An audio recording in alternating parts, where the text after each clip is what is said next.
सुंदरनगर के एक व्यापारी द्वारा निराधार आरोप लगाते हुए कहा है कि विधायक के द्वारा एक व्यक्ति विशेष और राजनीति प्रभाव वाले व्यक्तियों को सम्मानित किया गया। इसका खंडन नगर परिषद के अध्यक्ष जितेंद्र शर्मा ने किया है। उन्होंने क्या कहा, आइए सुनते हैं। तो सुंदरनगर व्यापार मंडल के एज ए प्रधान वहाँ पे पूरे व्यापार मंडल को दायित्व लेके वहाँ पे गए थे और उन्होंने हमें वो स्मृति चिन्ह उनका दिया, जबकि जो भी न्यूज लगी है वो उसमें उसका एक भी सत्य पे आधारित कुछ भी नहीं लिखा गया। सुंदरनगर बाजार के एक व्यापारी द्वारा ये कहना कि सुंदरनगर नगर परिषद द्वारा विधायक के कहने पर राजनीति कर किसी संस्था को सम्मानित किया गया। मैं समझता हूं किसी व्यक्ति को नहीं बल्कि एक संस्था को सम्मानित किया गया और वहां पर उस दिन बहुत सी ऐसी सामाजिक संस्थाएं थी जिनको सम्मानित किया गया। अमृत महोत्सव, 75वां अमृत महोत्सव पर जो कार्यक्रम था पूरे प्रदेश में नगर परिषदों में, नगर पंचायतों में हो रहे हैं, उसी के तहत ये कार्यक्रम था। उससे पहले हमारे कुछ उद्घाटन थे। तो विधायक जी द्वारा जो सम्मानित किए गए व्यक्ति, वो किसी व्यक्ति विशेष नहीं बल्कि संस्थाएं सम्मानित की गई। संस्थाओं का मुखिया होने के नाते ये लोग वहां उपस्थित थे। तो मैं समझता हूं इस तरह का व्यक्ति द्वारा जो बयान दिया गया है बड़ा दुर्भाग्यपूर्ण है। राजनीतिक तौर पर ऐसे सम्मान समारोह नहीं होते हैं, ये व्यक्तियों के कार्यों पर सम्मान समारोह होते हैं। आज का दिन भारत वर्ष के किसानों के लिए हर्षोल्लास का दिन है, ये कहना है अध्यक्ष नूरपुर ब्लॉक किसान कांग्रेस सुरेश पठानिया का।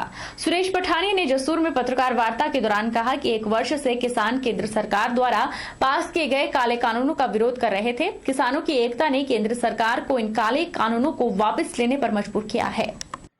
आज का दिन है वो किसानों के लिए नहीं, समूचे भारतवर्ष के लिए बहुत ही हर्षोल्लास का दिन है कि एक साल तक किसानों ने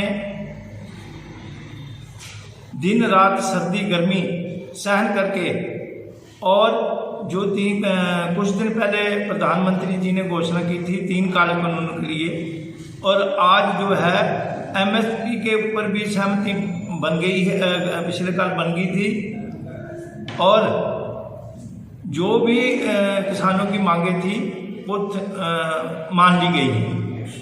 और आज जो है किसान जो है हर्षोल्लास से अपने बॉर्डरों से घर की तरफ चल दिए हैं। और ये एक बहुत ही बड़ा ऐतिहासिक दिन है कि अड़ियल सरकार को भी मजबूर कर दिया किसानों ने। इसमें किसानों का नहीं, पूरे देश का जो है जीत हुई है, जिसमें मजदूर, किसान, व्यापारी सब ने मिलजुल करके जो है काम किया है। डाक विभाग के कर्मचारियों को अपने दिनचर्या से कुछ हटकर कुछ समय खेलों में देने के लिए सोलन में 2 दिवसीय राज्य स्तरीय कैरम और चेस प्रतियोगिता का आयोजन किया जा रहा है। इस प्रतियोगिता का शुभारंभ डाक परिमंडल शिमला के निदेशक दिनेश कुमार मिस्त्री ने किया। प्रतियोगिता को करवाने का मुख्य उद्देश्य कर्मचारी अपने काम के तनाव से तनाव मुक्त रह सके। सोलन में 2 दिवसीय राज्य स्तरीय कैरम और चेस प्रतियोगिता का आयोजन किया जा रहा है।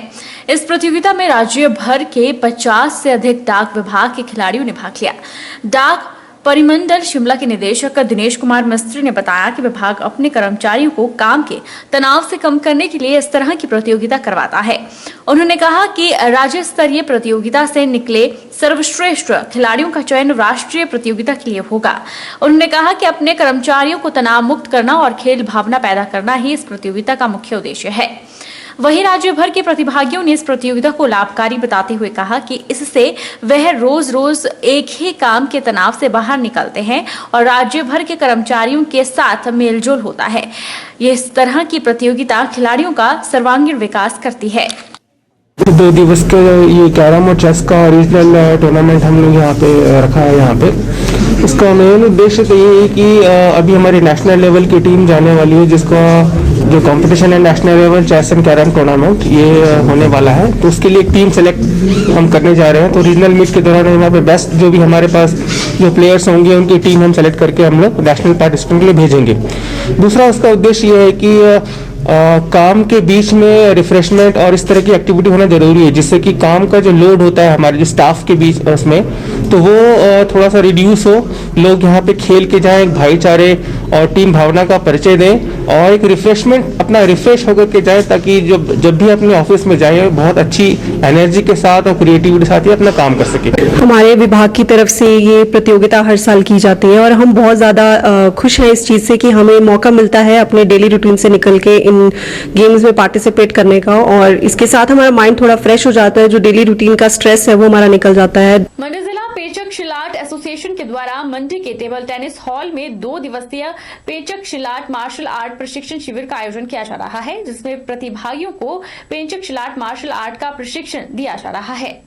मंडी जिला पेंचक सिलाट एसोसिएशन के द्वारा मंडी के पडल मैदान में स्थित टेबल टेनिस हॉल में 2 दिवसीय पेंचक सिलाट मार्शल आर्ट प्रशिक्षण शिविर का आयोजन किया जा रहा है, जिसमें प्रतिभागियों को पेंचक सिलाट मार्शल आर्ट का प्रशिक्षण दिया जा रहा है। मंडी जिला पेंचक सिलाट एसोसिएशन द्वारा आयोजित 2 दिवसीय प्रशिक्षण शिविर में प्रतिभागी जमकर अपनी खेल प्रतिभा को निखार रहे हैं। मंडी जिला पेंचक सिलाट एसोसिएशन के महासचिव जोगिंदर आजाद ने प्रशिक्षण शिविर के बारे में जानकारी देते हुए बताया कि इस प्रशिक्षण शिविर में 30 प्रतिभागी भाग ले रहे हैं। उन्होंने बताया कि जिला के 9 प्रतिभागियों का चयन सब जूनियर और जूनियर वर्ग की राष्ट्रीय प्रतियोगिता के लिए हुआ है, जो हरियाणा के रोहतक में आयोजित होने वाली राष्ट्रीय स्तर की प्रतियोगिता में भाग लेंगे। इन प्रतिभागियों को भी प्रशिक्षण शिविर में प्रशिक्षित किया जा रहा है, ताकि ये प्रतिभागी प्रतियोगिता में बेहतरीन प्रदर्शन कर सकें। मंडी जिला पेंचक सिलाट एसोसिएशन द्वारा 2 दिवसीय पेंचक सिलाट मार्शल आर्ट प्रशिक्षण शिविर का आयोजन किया जा रहा है। इस प्रशिक्षण शिविर में 30 के लगभग खिलाड़ी जो है भाग ले रहे हैं। इस प्रशिक्षण शिविर में हमारे जैसे अभी जो हमारी राज्य स्तरीय प्रतियोगिता भ्यूली में सितंबर माह में आयोजित हुई थी, उसमें हमारे जो 9 खिलाड़ी जो है सब जूनियर और जूनियर वर्ग की प्रतियोगिता राष्ट्रीय प्रतियोगिता के लिए चयनित हुए हैं, वो खिलाड़ी भी यहाँ प्रशिक्षण ले रहे हैं। अभी एक खिलाड़ी जो है इंडियन पेंचक सिलाट फेडरेशन द्वारा रोहतक हरियाणा में राष्ट्रीय सब जूनियर जूनियर प्रतियोगिता राष्ट्रीय प्रतियोगिता आयोजित की जा रही है। उस प्रतियोगिता में एक खिलाड़ी भाग लेंगे और हमें उम्मीद है कि ये खिलाड़ी अच्छा प्रदर्शन करेंगे। इस प्रशिक्षण शिविर में जो है मार्शल आर्ट का प्रशिक्षण शिविर साथ में जैसे कराटे का भी साथ में दिया जा रहा है, तो उसके लिए अलग अलग सेशन बने, उसमें भी खिलाड़ी भाग ले रहे हैं। कुछ खिलाड़ी हमारे अभी एग्ज़ाम के लिए गए, आज कुछ खिलाड़ियों का एग्ज़ाम है, तो आफ्टर एग्ज़ाम जो है इधर प्रशिक्षण शिविर में भाग लेने के लिए पहुंचेंगे। सुंदरनगर के एक निजी स्कूल में अध्ययनरत 11वीं कक्षा के छात्र आस्तिक गुप्ता का छठे दिन भी कोई सुराग पुलिस और एनडीआरएफ की टीम को नहीं मिला है, जिसके चलते एकाएक रहस्यमयी परिस्थितियों में लापता हुए युवक का पता लगाना पुलिस और एनडीआरएफ की टीम के लिए टेढ़ी खीर साबित हो रहा है। वहीं दूसरी ओर परिजनों ने भी अपने स्तर पर आस्तिक गुप्ता का पता लगाने वाले को 51,000 की नगद राशि बतौर इनाम स्वरूप देने का ऐलान किया है।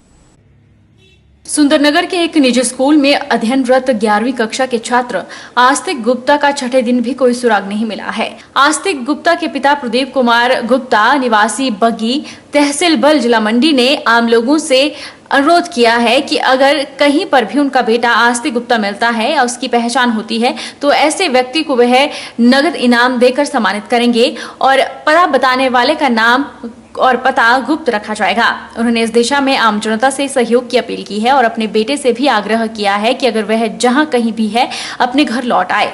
परिजनों का रो रो कर बुरा हाल है और सारा परिवार परेशानी में आ गया है। उन्होंने अपने बेटे से आग्रह किया है कि वह हर हाल में किसी भी सूरत में उसको अपनाने के लिए तैयार हैं। वह किसी भी तरह का कोई गिला शिकवा उसे नहीं रख रहे हैं। वह जहां कहीं भी है और उसे पता चल रहा है तो वह शीघ्र या तो परिवार से उनके मोबाइल पर संपर्क करें, उसको वहां से खुशी खुशी घर लौट के ले आएंगे। गुप्ता बग्गी से, और मैं एक्चुअल बंजार में भी रहता हूं।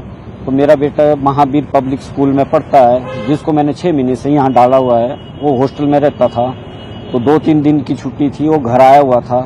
घर आने के बाद वो सोमवार को अपने चाचू के साथ जो है सोमवार को उसको छोड़ने गए और वो स्कूल गया। स्कूल में पूरा दिन स्कूल पीरियड लगाए उसने, तो 4:10 पे जो है वो वापस स्कूल से जो है पुराना बस स्टैंड में जो है उसको देखा गया। उसके बाद से उसका कोई पता नहीं लग रहा है। जिस किसी को भी मेरे इस बेटे आस्तिक गुप्ता को देखा है कहीं भी या कोई ढूंढ सकता है तो मैं उसको उचित इनाम दूंगा। और प्रशासन भी हमारी पूरी सेवा दे रहा है, पूरा प्रशासन हमारा साथ दे रहा है। NDRF भी पूरी कोशिश कर रहा है, वो भी 3 दिन से इस काम में लगे हुए हैं। और जो है मैं जो कोई इस बच्चे को मेरे पास लेके आएगा या कोई सुराग देगा तो मैं उसके लिए जो है 51,000 की घोषणा करता हूं और उसका नाम गुप्त रखूंगा। मैं किसी प्रकार की उसको कोई कंप्लेंट नहीं करूंगा या कोई भी उसको जो है मैं गुप्त नाम रखूंगा उसका। गौर है कि आस्तिक गुप्ता सुंदरनगर के एक निजी स्कूल में 11वीं कक्षा में पढ़ता है और हॉस्टल में रहता था। छुट्टियां होने की सूरत में वह अपने चाचा के घर जहां पर वह रहता है लौट रहा था और अंतिम बार सीसीटीवी कैमरे में पुराना बस अड्डा में नजर आया था और उसके बाद उसका कोई अता पता नहीं है। बग्गी नहर किनारे उसका बैग बरामद हुआ है, जिसके चलते कई तरह के कयास लगाए जा रहे हैं और पुलिस भी अपने स्तर पर पता लगा रही है। NDRF की टीम भी नहर में चप्पा चप्पा छान रही है, लेकिन कोई भी पता अभी तक नहीं चला है, जिसके चलते आस्तिक गुप्ता के नाम मिलने से पुलिस और NDRF की टीम भी सख्ते में है। वहीं परिजनों ने आम जनता से आग्रह किया है कि अगर उनके बेटे आस्तिक गुप्ता का कहीं पर भी पता चलता है तो वह मोबाइल नंबर 9816045278, 9805644551 और 9418639139 पर संपर्क कर सकते हैं। घरों के पास कबाड़ को साफ करने के लिए प्रयोग किए जा रहे तेजाब से घरों के पास गंदगी का आलम है, जिससे लोगों को काफी परेशानियों का सामना करना पड़ रहा है और उनके परिवार के लोग बार बार बीमारियों का शिकार हो रहे हैं। मामले को लेकर ग्राम पंचायत कोटलू ब्राह्मणा के गांव डून की महिलाओं का एक प्रतिनिधिमंडल DC बिलासपुर पंकज राय से मिला और उनको अपनी मांगों से संबंधित एक ज्ञापन सौंपकर उचित कार्रवाई की मांग की। हम अपनी समस्या लेकर बिलासपुर DC ऑफिस में आए हैं और हमने वहाँ पे एक अर्जी भी दी है और सर हम ये चाहते हैं कि हमारी समस्या का हल किया जाए। जैसे हमारी ज़मीन में कबाड़ वालों ने कब्जा किया हुआ है, हमारे नज़दीक हमारे ज़मीन में कहते हैं कि हमारा घर है वो भी उनकी ज़मीन में है और वहाँ पे कांच डाली हुई है। जब हम उसको उठाने के लिए कहते हैं तो वो नहीं उठाते हैं और हमारे बच्चे भी वहाँ पर खेलने जाते हैं, वैसा करते हैं। हम इस कहते भी कि पंचायत में बोला तो वहाँ भी कोई कार्रवाई नहीं की गई। पास जो है कबाड़ खाना खोल रखा है इन्होंने और हमारे को दिक्कत ऐसी है कि हमारे पीछे कांच से बोतलें सारी पड़ी है, कीड़े मकोड़े हमारे अंदर आते हैं और हमारे को बड़ी परेशानी है और गंदा सारा पानी हमारे घर में आता है और हमने पंचायत को भी बताया था, हमारे पंचायत वालों ने कोई कार्रवाई नहीं की है और हम तो अब हम DC ऑफिस में आए हैं बिलासपुर में अपना करने के लिए। नालागढ़ में चोरों के हौसले दिन प्रतिदिन बुलंद होते नजर आ रहे हैं और पुलिस का डर तो ना के बराबर ही दिखाई देता है। ताजा मामला नालागढ़ के वार्ड नंबर 4 का है, जहां पर किराए के मकान में रह रहे राजेश शर्मा के कमरे को चोरों ने दिन दहाड़े ही लूट लिया। राजेश शर्मा ने बताया कि चोरों ने घर में रखे गहने और नकदी जो कि लगभग 2 लाख के आसपास की हैं, उन पर हाथ साफ कर लिया और वहां से रफू चक्कर हो गए। चोरों ने इस घटना को अंजाम तब दिया जब अजय शर्मा और उनकी पत्नी अपने कमरे से कंपनी नौकरी के लिए चले गए। फिलहाल पुलिस मौके पर छानबीन कर रही है। सुबह हम गए थे, मैं कंपनी चला गया और मेरी वाइफ भी दोनों कंपनी चले गए। तो उसके बाद हम पता नहीं क्या हुआ क्या नहीं हुआ, मगर उसके बाद हमारी जो ज्वेलरी थी उसकी वाइफ की ज्वेलरी निकल गई और रोलेक्स की घड़ी थी, मेरी 2 घड़ियाँ थी, सब चोरी हो गई अंदर से और कैश भी चोरी हुआ। कैश 5,000 तक था, कैश तो इतना नहीं था मगर लगभग मतलब 2 लाख तक है चोरी, लगभग 2 लाख की चोरी है सर। करेंसी भी थी बाहर की मेरे पास थी, थोड़ी सी बाहर की करेंसी, पहले मैं बाहर रहता था तो उसकी करेंसी थोड़ी सी थी मेरे पास, उसमें रियाल थे मेरे पास, द्राम्स थे। मैं पुलिस को यही देता हूँ कि एप्लीकेशन तो मैंने दे दी है, FIR लॉन्च तो करा दी है, यही है कि जल्दी जल्दी कुछ भी हो एक्शन लिया जाए। मंडी पठानकोट हाईवे पर ट्रक की चपेट में बाइक के आ जाने से मंडी निवासी 2 बाइक सवार गंभीर रूप से घायल हुए हैं। जोगिंदरनगर शहर से करीब 5 किलोमीटर दूर पातकू के नजदीक हुई इस सड़क दुर्घटना में दोनों घायलों को गहरे जख्म मिले हैं। राहत की बात यह रही कि आसपास के लोग सहायता के लिए आगे आए, इसलिए घायलों को समय पर अस्पताल में उपचार मिल पाया। हादसा शनिवार दोपहर बाद करीब 1 बजे हुआ। बैजनाथ शिव मंदिर में शीश नवाजने के बाद मंडी अपने घर लौट रहे बाइक सवार 2 युवक विपरीत दिशा में आ रहे ट्रक से जा टकराए। इस हादसे में एक बाइक सवार की टांग में फ्रैक्चर आया है, दूसरे की बाजू और शरीर के कई हिस्सों में गहरी चोटें आई हैं। वहीं पुलिस ने नियमानुसार कार्रवाई अमल में लाना शुरू कर दिया है। बहरहाल बुलेटिन में इतना ही। आप देखते रहिए HP 24/7।